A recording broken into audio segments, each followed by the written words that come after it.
रजनी को बचपन से ही पेंटिंग का बहुत शौक था। वो हमेशा से ही पेंटर बनना चाहती थी, पर उसके माँ और पिताजी ने उसको कभी भी इस चीज के लिए सपोर्ट नहीं किया और उसकी शादी नीरव से हो गई। नीरव रजनी को बहुत प्यार करता था, पर रजनी हमेशा चुपचाप ही रहती। वो इस शादी से खुश नहीं थी। वो ये शादी नहीं करना चाहती थी। उसे तो हमेशा से पेंटर जो बनना था। अपने इस सपने को वो नहीं पूरा कर पाई, इसलिए वो हमेशा उदास रहती थी। रजनी, बहुत ही बढ़िया फिल्म लगी है, कल देखने चले? नहीं जी, कल मुझे बहुत काम है, मैं नहीं जा पाऊंगी।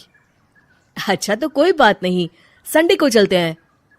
देखिए, मुझे फिल्म देखना पसंद नहीं है। आपको जाना है तो चले जाइए।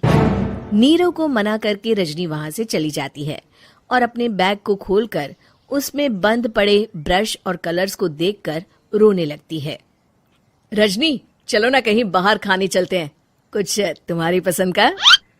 जी, मुझे नहीं जाना, मेरी तबीयत ठीक नहीं है। रजनी वहां से चली जाती है।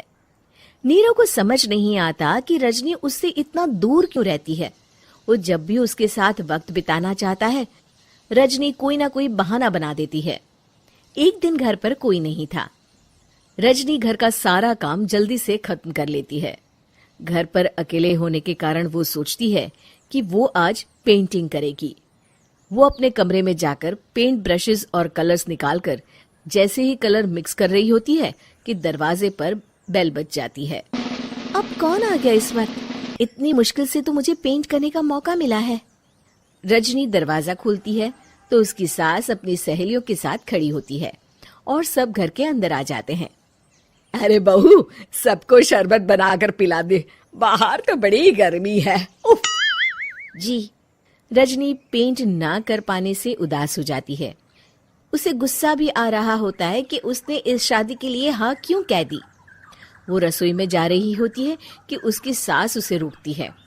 बहू, सबके खाने का भी इंतजाम कर लेना, आज का लंच तो ये सब यहीं करेगी। हाँ। रजनी बिना कुछ कहे रसोई में चली जाती है। सबके लिए खाना बनाती है।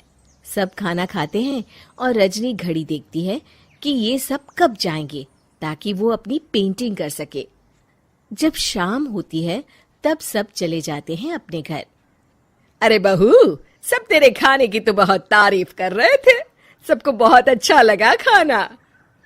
आपको मुझे सुबह बताना चाहिए था ना कि आपकी सहेलियां आ रही हैं। पता भी है कितना वक्त लगा सारा खाना बनाने में। अरे बहू, तू ऐसे कैसे बात कर रही है मुझसे? तो और कैसे बात करूं? मैं इस घर की कोई नौकरानी नहीं हूं कि इतना काम करूंगी। रजनी अपने कमरे में जाकर दरवाजा बंद कर लेती है। शाम को जब नीरव आता है तो उसकी माँ उसे पूरी घटना के बारे में बताती है। क्या रजनी ने आपसे इस तरह बात की माँ? हाँ, और पता नहीं उसे क्या हो गया है, शाम से बाहर भी नहीं आई है। मैंने तो कई बार आवाज दी, खाना भी नहीं खाया उसने। तू ही बात करके देख ले बेटा। नीरव अपने कमरे का दरवाजा खटखटाता है। रजनी, दरवाजा खोलो, मैं हूं। रजनी दरवाजा खोलती है और फिर वापस जाकर अपने बिस्तर पर लेट जाती है। रजनी, माँ से बात करने का ये क्या तरीका है? मैंने कोई गलत बात नहीं की है। अरे तुम क्यों ऐसे बर्ताव कर रही हो सबके साथ? क्या तुम इस शादी से खुश नहीं हो? रजनी कुछ नहीं बोलती। अरे बताओ मुझे रजनी, क्या ये शादी तुम्हारी मर्जी के खिलाफ हुई है? हाँ, मैं ये शादी कभी नहीं करना चाहती थी। तुमसे क्या, मैं किसी से भी शादी नहीं करना चाहती थी। रजनी रोने लगती है। चुप हो जाओ रजनी, बताओ मुझे, तुम क्यों नहीं करना चाहती थी शादी? रजनी बेड के नीचे से अपने पेंटिंग्स, कलर्स, ब्रश, पेपर्स निकालती है। इतने में उसकी सास भी कमरे में आ जाती है। ये देख रहे हो, ये थे मेरे सपने। मैं पेंटर बनना चाहती थी, पर माँ पापा ने कभी सपोर्ट नहीं किया और मेरी शादी करवा दी। मेरे सारे सपने टूट गए। हर वक्त बस गुस्सा आता रहता है मुझे।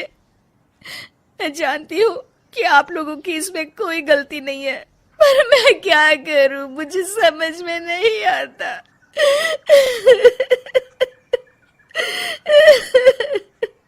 रजनी फूट फूट कर रोने लगती है। मुझे माफ कर दीजिए, आप दोनों के साथ मैं बहुत बुरा बर्ताव कर रही हूँ।